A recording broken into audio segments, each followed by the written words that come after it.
Hi, welcome back to the Dylan Rounds case. Today, just gonna be covering a few different angles, a bit of a bitty bit video, okay? So you can talk along and give your reactions and opinions in the chat down below.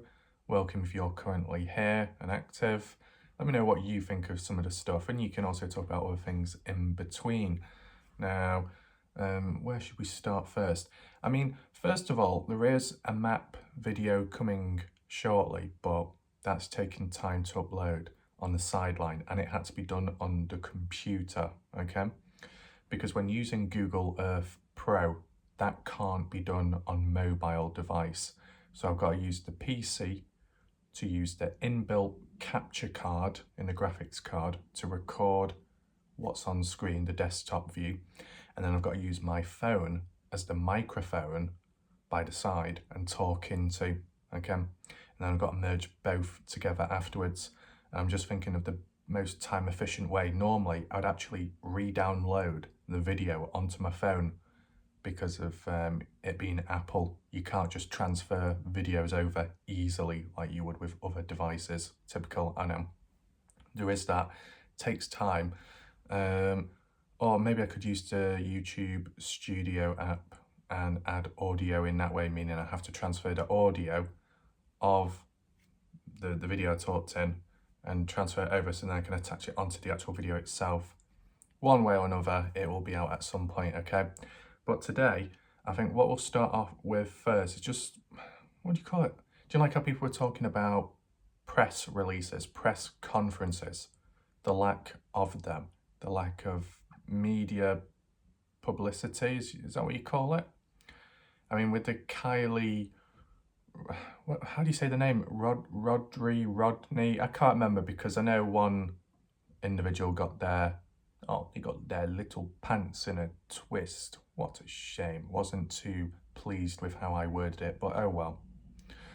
In terms of press conference though, with that individual, they received more media attention and everything. And maybe that's why it led to her being found quicker, maybe? I don't know. It's one way of interpreting it, I guess. Better media coverage, better handling of the case. It might entice, it might encourage, it might reach out to more people around who can get involved, maybe. But yeah, that aside, I just want to share with you kind of an oldish post on Facebook, what I found to the Dylan Rounds case.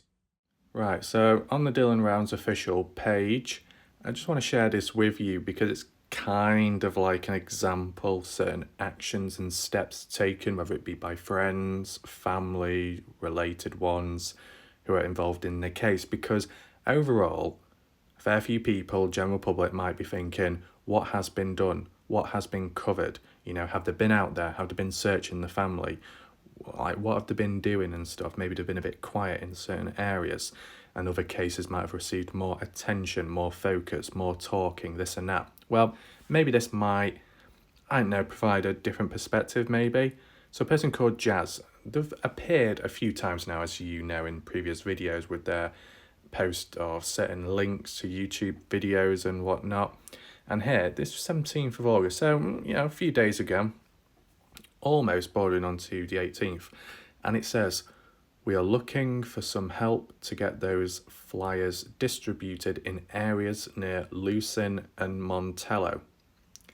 It's kind of interesting that. Why would you need to distribute flyers in those areas when most likely those people know about Dylan already going missing, like Ty, Lance, Kimbra, or Canberra, however you say the name, Kurt, Wadsworth. So why are the flyers needed in a already ghost town? You know what I'm saying? If it was like in Wendover or Salt Lake City, I know it's a bit further out, but then that would make a bit more sense, spreading out, right? You know, getting the message across. But nevertheless, it's steps taken. We're looking for them to be hung up in the following gas stations, stores, and restaurants. That makes sense. But is there any restaurants in Lucin? Any stores or gas stations? I mean, how much is covered, like with Lucin? Like, you've got Wendover. That's on the side of Utah, but it's not within Lucin. correct? 2 different places. Correct me if I'm wrong, okay? But Wendover has got a couple of gas stations, as you know, because when I did my map analysis video, there was at least 3 or 4. You had a McDonald's, kind of like a restaurant, and some other buildings too. So that would receive a bit more attention and more people coming and going, whether it be people passing through from Salt Lake City or the other way. It would make more sense in a place like that, right? But I don't think that's what they're doing. They're just doing Lucin and Montello. But then again, if Wendover is a part of Lucin, then that would make sense. But I don't know myself. The gas stations in Montello, well, you got one. And maybe a bit further back, you've got some others. Stores, I mean, you got the postal office. You've got the Bar and Grill, Cowboy One, and Saddle Sore Bar. But you're not getting huge amounts of people visiting, I guess. And if it is people, it'd probably be locals, so they would probably already know. So you just think about the practicality of it. Now, interestingly, attention hunters, please be on the lookout. Watch out for anything suspicious that could help locate or solve the criminal disappearance of Dylan Rounds. Now, do you know when I first read that where it said attention hunters? I don't know why, but it just reminded me of that sign. Do you know about the little bighorn sheep in the last video I did about Salty Pancakes exploring Dylan's grain shed? It just caught my attention. But when it says attention hunters, is that a play on words, or do they literally mean hunters out there be on the lookout, like some kind of safety patrol watch? Or do they mean hunters in that visual sense, laser eye focused, keep your eyes locked? Because hunters have good accuracy at spotting things, finding stuff, and so on. So is it a play on words, or is it literally meaning hunters? I don't know. So I said, please be on the lookout. Watch out for anything suspicious that could help locate or solve criminal disappearance of Dylan Rounds from Lucin, Utah. Dylan Rounds went missing from his farm in Lucin, Utah on May 28, 2022. Foul play is suspected, and a suspect is in custody on unrelated charges. Now, why are they wording it so vaguely? Is it because they're supposed to? Is it because it might trigger the residents of Montello, maybe? Because, you know, with it being Jim, and Jim having trouble and run-ins with people from Montello, is that why they're not saying it, the actual name?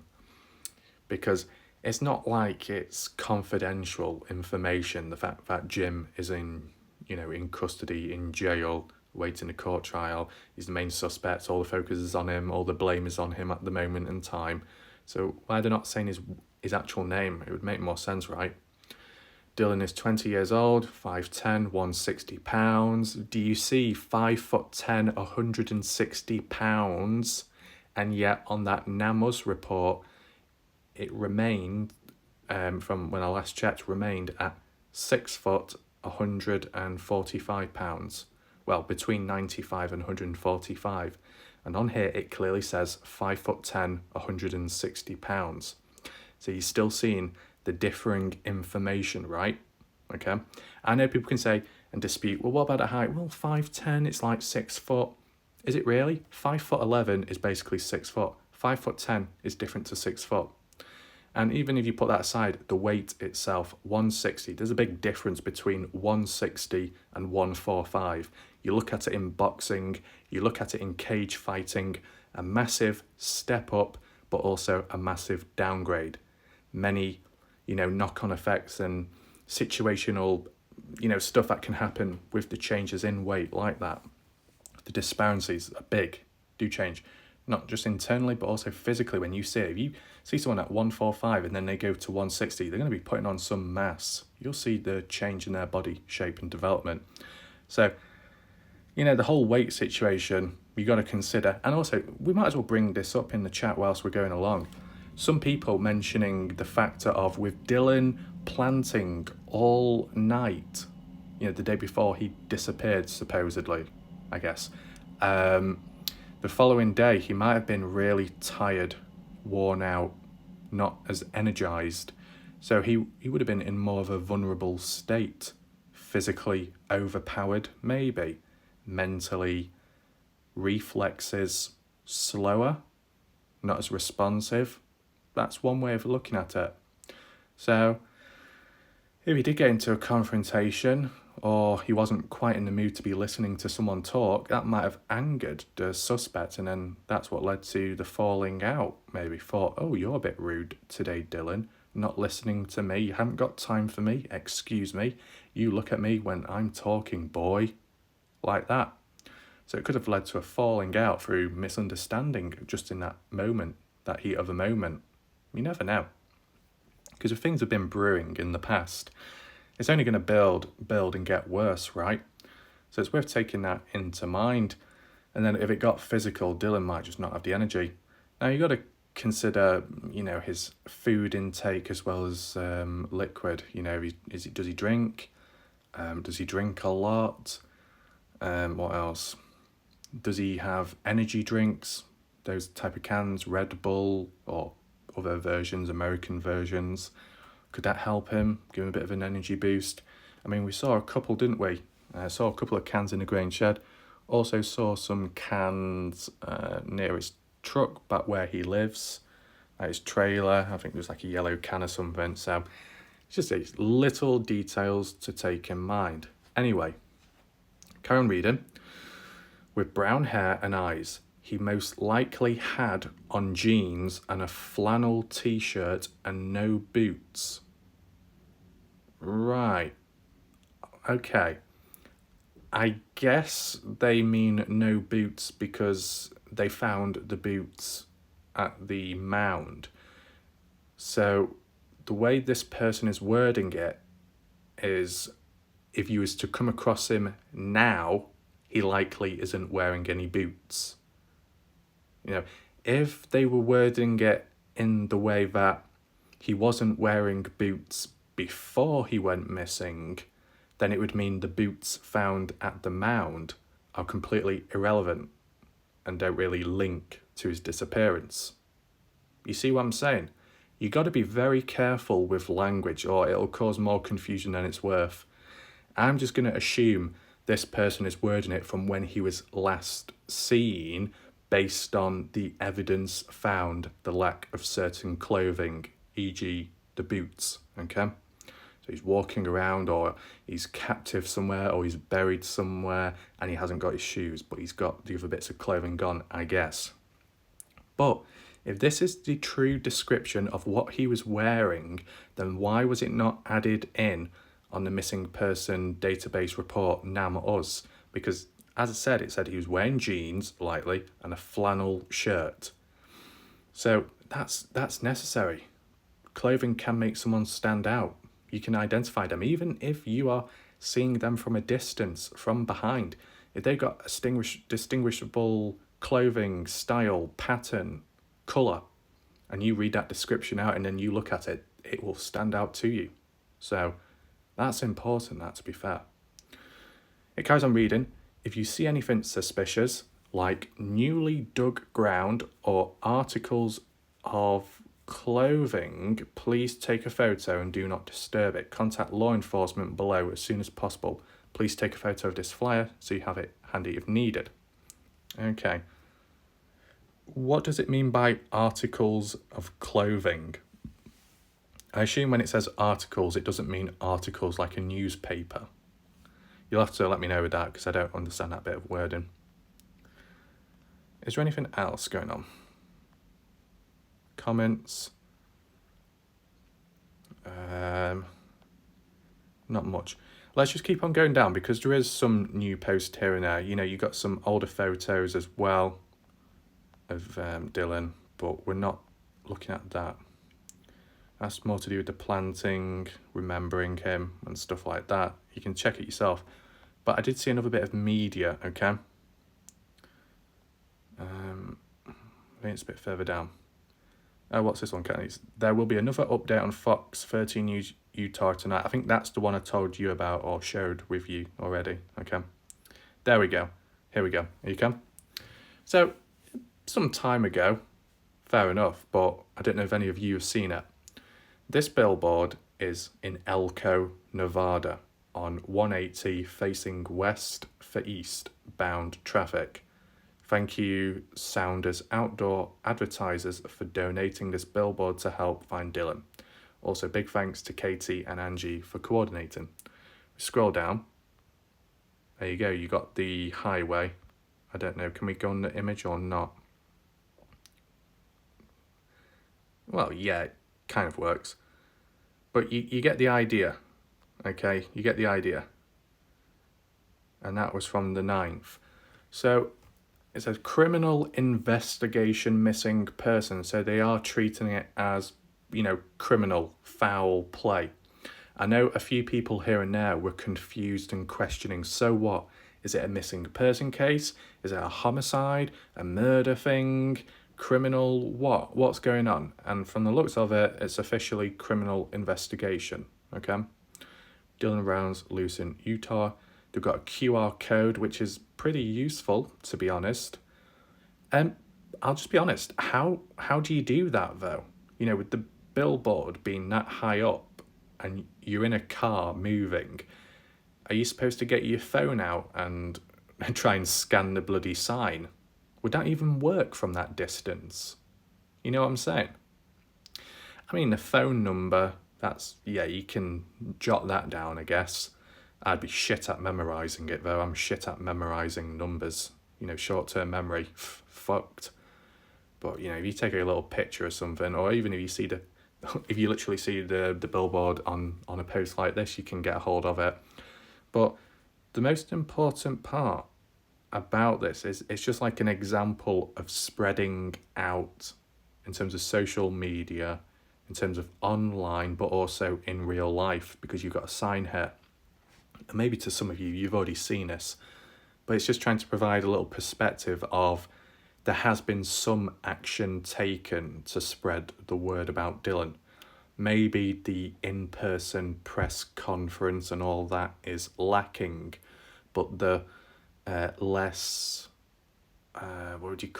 less involved, away from all the talking type action is happening, such as this billboard being placed up, raising awareness to Dylan and the people that pass through, and not just people who live there, so that's useful. As well as just like reaching out to the news channels, I guess, like the Fox 13 News, ABC4 Utah, East Idaho News Channel. That is kind of like, well, it's not a conference, but it's reaching out and talking, so it's something than nothing. If you want to put it all into perspective, with Kenny Veach, there is literally nothing going on, okay? There we go. Yeah, if you put it into the perspective of Kenny Veach, nothing, absolutely nothing. No news reports, no press conference, no interviews, nothing, absolutely nothing, okay? That's the reality. Okay, maybe because he's a male, he's much older, not of importance, family a bit more reserved, dealt with it differently back in 2014, certain social media maybe not as developed or as much trending, this and that, etc. Communication has changed since, maybe, and different age ranges can play a role as well. So, yeah, but what I'm getting at is, if you think this is bad, look at Kenny Veach, okay? But there is still material to work with. There is still ways of covering the case, even though it was externally by YouTubers and so on. It attracted the right people here and there. It encouraged hikers to get involved, or maybe people who are local, and it worked. And that was just on YouTube. And it led to progression to an extent. So, with the Dylan Brown's case, there's already news coverage. That's a big tick. There's already social media presence, big tick. A range of different YouTubers, more established ones aside from me, doing what they're doing, tick. Not too bad, right? Okay, you've got the misinformation, you've got the drama, that can cloud things. I guess with the Kenny Veach case, it was kind of the same at times, but you can work around it. If you've got the stamina, you've got the balance, you can eliminate the cancer, basically. But it just takes a bit of time here and there. So yeah, I think that's it for that part of the video so far in terms of topic and discussions, media coverage, the presence and so on. You know, there could be, I'll make a little prediction now. It might be a bit too late, I'm not sure. There could be a slight influx at times where people come into the Dylan Rounds case, YouTubers or viewers, and start talking about it, looking and researching, yeah. But that's probably because of the Kylie case being solved in recent times, so they've got nothing else to look at, so they come over or they return back. If there are other cases as well, nearby, similar in distance, whatever, and they're solved or they're completely dead, people might come back over to the Dylan Rounds one. It'd just be a back and forth, kind of like a tug of war type thing. What interests the person the most? What's the latest? What's the trending? What's the most interesting thing coming out? You know, if, let's say, the Dylan Rounds case, someone uploads a video tomorrow saying there's been a development, there's been a bone fragment, a femur bone found near a railway track, whether it's human or animal or a different human, that's going to receive a lot of attention. You're going to get lots of YouTubers covering it all of a sudden, lots of viewers. It'll be a short-term burst, and if it comes to a dead end, then people just back off again.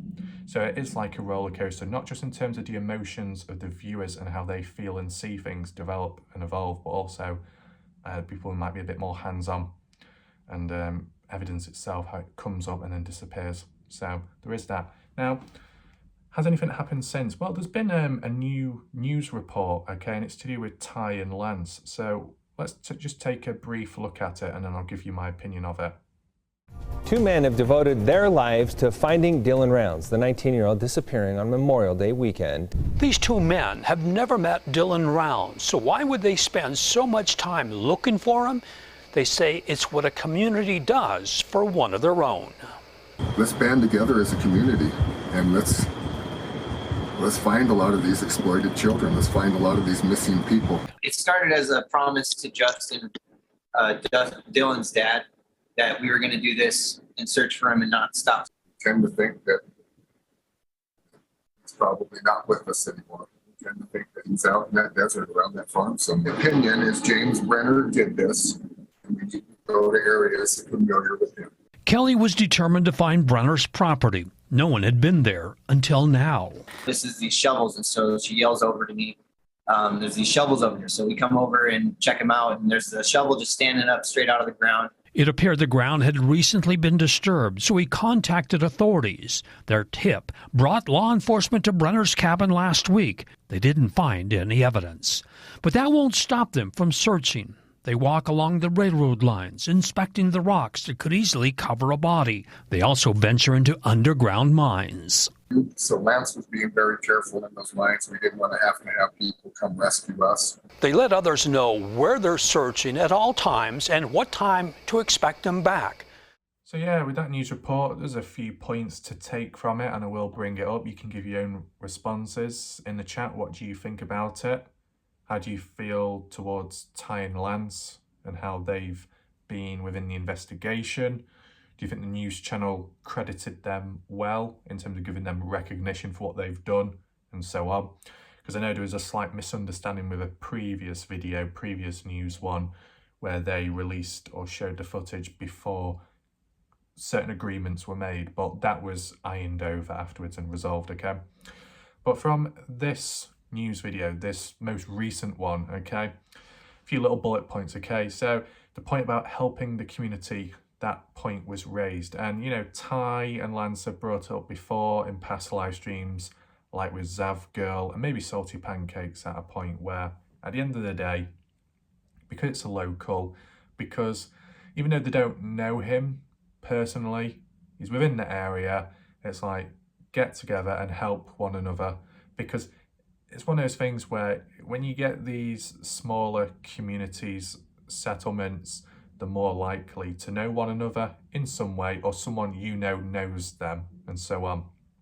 So news gets about quick, things spread for good and bad reasons. And when it comes to a time where people pull together, it's probably more likely to happen within a community, a smaller tight-knit one like that, over a city with a vast, wider population with the me, entitled millennial-like attitude of my time's more important, fuck everybody else. So you see the differences emerge. But one thing that was quite interesting, which Ty mentioned within that news report, was helping find all the other exploited children. Now, when I heard that, it kind of rings bells of what I was previously talking about, how you might get certain dodgy people like the Wadsworth brothers who have been, going around touchy with the wrong type of people of a certain age, and probably others as well within the area when you had that police crackdown. So that's what they mean by exploited children, okay, being taken advantage of, being kidnapped. Then it does make you think. Now, Dylan is not a child. He's technically a young adult, so he doesn't really fit under that, but some kind of vulnerability, he's by himself, he's out there, he's still young, so maybe that's what they mean. But since it been fucking hell, stop stuttering, you bastard. Because you want to see more of that? Yeah. You want to see more of that? Yeah. Harder? Not for now. Not for now. For later. Okay. Shh. So sorry for the sudden change, but it pisses me off when I stutter. So what I was saying was, because the way it was worded, there are more missing people out there, supposedly within the area. It's like, who's responsible? Is this one big operation? A gang? Some kind of trafficking thing going on? Is that airport in Lucerne being used to transport all these people? I don't know. Leave your thoughts in the chat. Do you think there are other missing people out there within the area? Do you think they've been exploited? And also, do you think they're of a certain age? Let me know your thoughts down below, because Ty, from what he said, there are other people out there. So could it be like, if you find one person, even if it's not Dylan, it could eventually lead to finding Dylan himself? It's interesting in a way. It's not a good thing, obviously, but it's interesting. And obviously, the more people that come up as missing within an area, it does become a lot more suspicious and a deeper focus. I mean, in comparison with the Kenny Veach case, okay, he went missing and people said, oh, he might have been suicidal, or, he just wanted to get away and then something bad happened to him, natural causes, succumbing to the environment. But then when you find out, oh, there's other missing people out there and other stories and reports, it does make you think maybe there is something else going on which caused them to disappear, okay? So that's worth taking into mind. Was there anything else? It did mention the bullet point about Lance Ty making that promise originally to Justin Rounds, the father of Dylan. And it's kind of interesting, isn't it, how Ty and Lance made that promise with the father, but not with the mother. Now, it might have just been the first person they reached out to. It was just, just because they were more around, more available than the mother. But it does make you think, is it because the father is easier to communicate with? He listens better than the mother? Is it because the mother might dismiss certain claims and points? And like, no, I don't want you, I want you. No, I'm going to fire you. No, I'll have you now. No, you're fired. I'll have you. No, you're fired. And with Justin Rounds, he's just like, you saw him with his arms crossed, kind of quiet, taking it all in during that interview. Maybe he's like that in general, so he's maybe more easily approachable, or they just get on better. So they made that promise to Justin. In a sense, Justin has praised them, said, we're thankful for what you're doing and keep up the good work. So it shows, things are in sync there. But what do you think in the chat? Do you think Ty and Lance have reached out to the mother? I don't know, because I can't see everything all at once. But, it just seems like maybe there's better connections with Dylan's father to Ty and Lance than Dylan's mother when it comes to communication. I might be wrong, but it just seems to be the way it's worded within that news report, okay? Anything else? It says, what else was there? Ty with... Oh, yeah, here we go. This is an important part, okay? So later on in that interview, after talking things through, Ty does bring up the fact that Dylan may not be with us anymore, meaning he's no longer alive. And although there is poor audio quality and it's a bit stuttery and juttery, in that like 10 seconds of footage, Ty showed more emotion, from my point of view, opinion. Ty showed more emotion than Dylan's mother did in several interviews. Let that sink in. Now, Lance, he was looking down, so I couldn't observe him, but it was just the way Ty was talking, you know, where he was taking pauses with whilst talking and breathing, and the warble in his voice and not making eye contact. You know, that moment of realization, how it kicks in hard, reality in a negative way. You could tell that in the voice, lack of eye contact, and like the presence of the individual.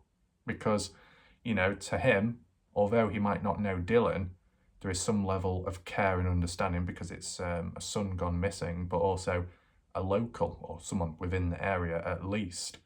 And Ty said he has seen Dylan, may have seen him once or twice before, not talked to him, but just saw him out and about. And with the whole community thing, I guess Ty takes it serious. So like when one person's hurt, it hurts him. It involves him, so he steps in and helps, and the same vice versa. It all makes sense. But it's just interesting how a non-family member can show more emotion. Obviously, you got to take in mind everybody reacts differently, of course, but just from an observational perspective, you know, it was just more telling and more showing that emotion. So I just thought I'd share that. Okay, you can leave your thoughts down below. What do you think of that body language? You know, kind of unique, I guess. Anything else? So Ty was mentioning that believes Jim Brenner is responsible because he's on the land, he's present. And yeah, that's just like the general claim, what people say. It makes sense. I mean, there are counterclaims where they think that Jim has been set up. What do you think about that? Do you still believe in that? Have you shifted opinions since? Or have you moved on to that thought, that train of thought, I mean, you never know. There could be more twists and turns along the way. Shit, the face is red. There could be more twists and turns along the way. You never know. So it's always worth taking that in mind. I know some people were saying that the grain shed, Dylan didn't own it. It was somebody else called John, I think. And that the person who was the caretaker was Jim Brenner, hence why he was on the land. Well, if he's the caretaker, then why is he classified as squatting on Dylan's land? You see what I'm saying? It doesn't quite add up. Leave your thoughts in the chat about that one. Was there anything else?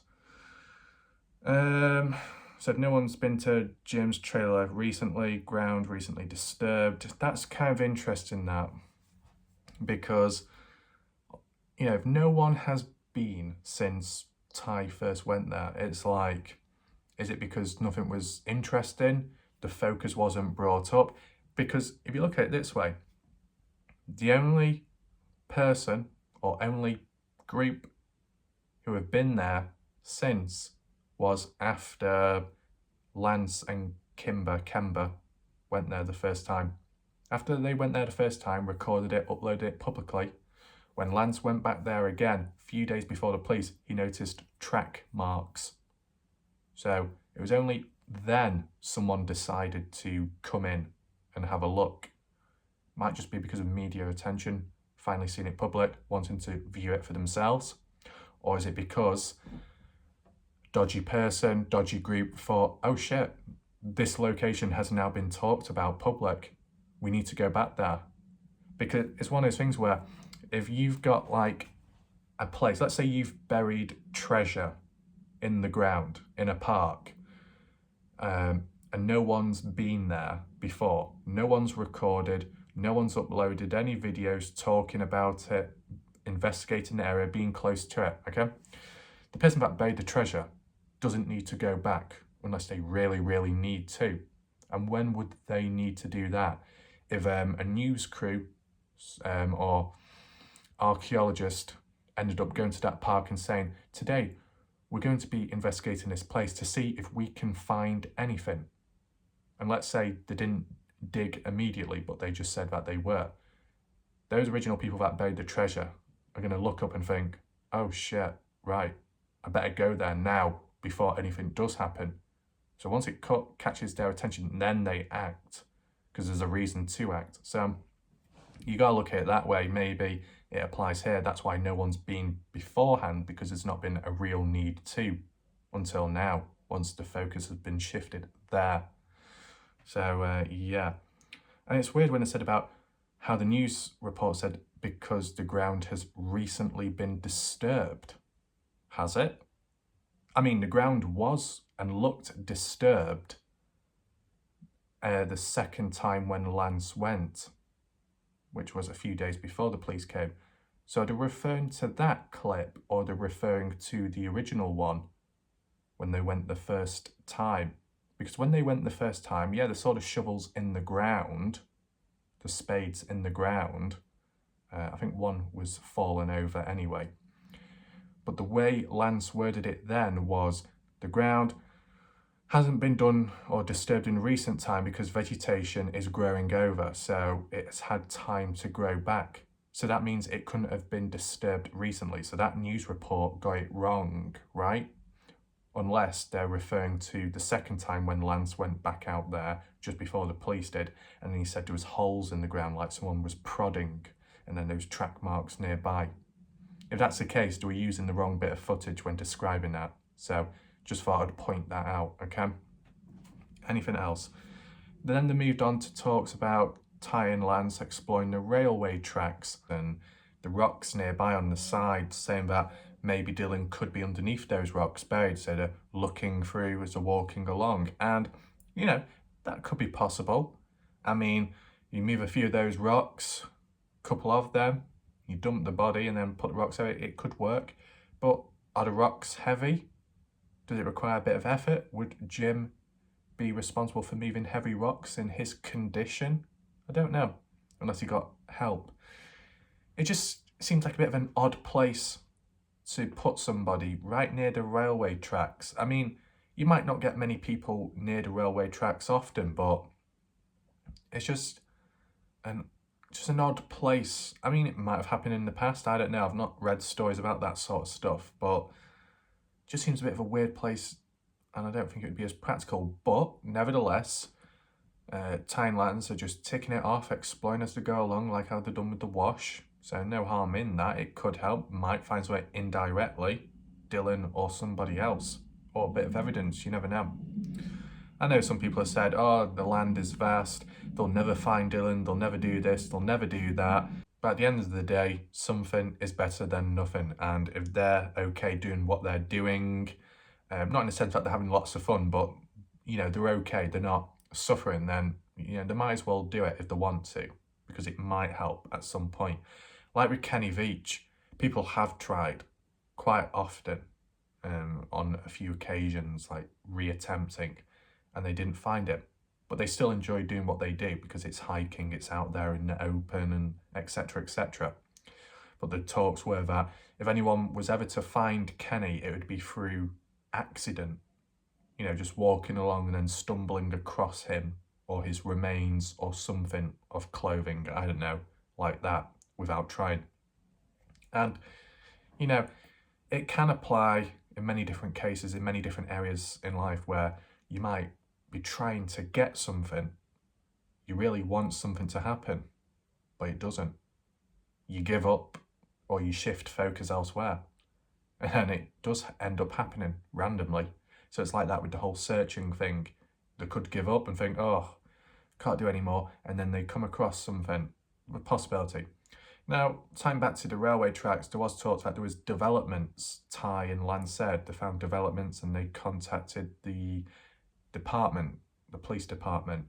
But I think that was followed up and debunked when the department replied back saying the evidence that was found, the items, weren't to do with Dylan, but to do with other searchers of some sort. I don't know what that could be. Other search teams, search and rescue, YouTubers, who knows? So I guess that was debunked, but it was worth trying. And yeah, what else? It talks in the report about how Ty and Lance will say what time they're going and what time they're expected to be back.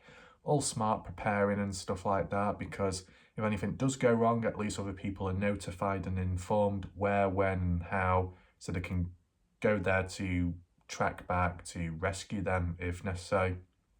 No harm in doing that. I mean, with Kenny Veach, he said, oh, I'm going out for like 2-3 days, I'll be back after that. It was a bit vague in terms of that and where he was exactly going. That was vague. So if he was really out there, people would have struggled to find him, which they did, because he didn't give a precise location. And there might be obvious reasons for that. But for Ty and Lance, they made it clear what they're doing and when. So that's useful. It does help overall. So I think that's it for this video in terms of the different topics discussed. Was there anything else? Well, there was like a video clip by Pancakes, actually. Don't go yet. I'll show you this clip very quickly, okay?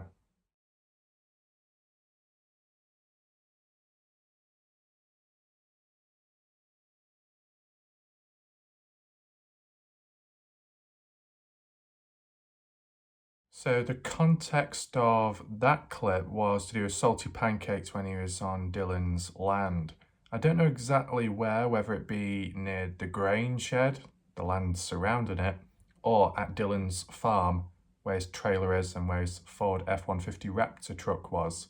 Because if you remember, behind that trailer, there was that square or rectangular bit of land with all the scrape marks going down in a straight line.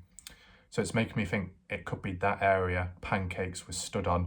If anyone else can confirm in the chat, that will be appreciated.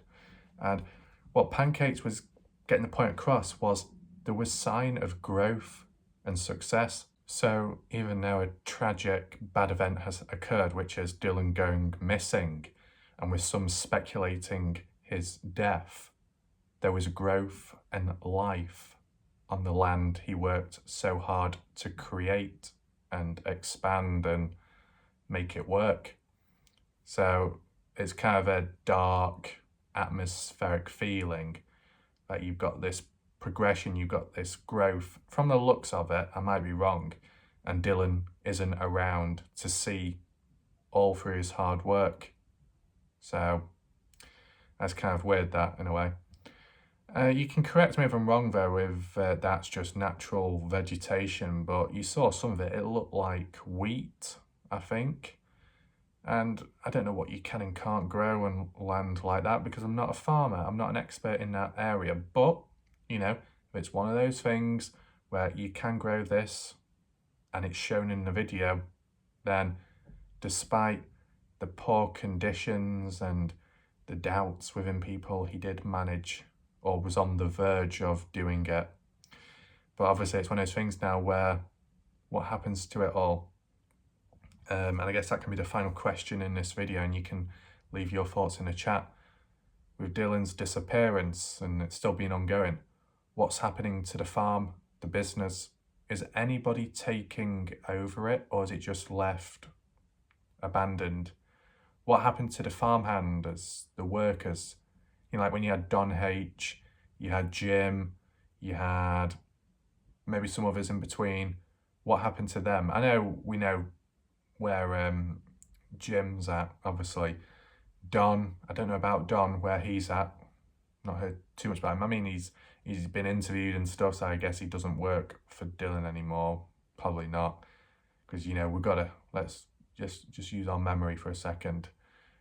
He was fired by Dylan in the past. So if Dylan has fired these people over time for certain reasons, did Dylan ever rehire, or did he ever hire any other people or not? I know, what was it, Chase Venstra, his son? No, I must be thinking of something else. He asked a friend of someone to help him do some farm work. But that aside, does Dylan just work independently? So when there's no Jim, no Don, is it just Dylan all by himself? Because if that's the case, then it probably will just completely be abandoned. Will the family step in? At some point, do you think they'll sell the land and then that's it? So then they get the money, maybe? I don't know. Or will just other people take over in the meantime and run it for Dylan in hopes that he comes back? I'm not sure. leave your thoughts down below, because it's an important question which hasn't been talked about much. I guess the reason why is because people are still hopeful in finding Dylan, which is normal, okay? So I think I'll leave the video there. Thanks for watching. If you've got any additional comments or thoughts, leave them down below in the comment section. That's it for now. Thanks for watching. I'll see you in the next video. Goodbye.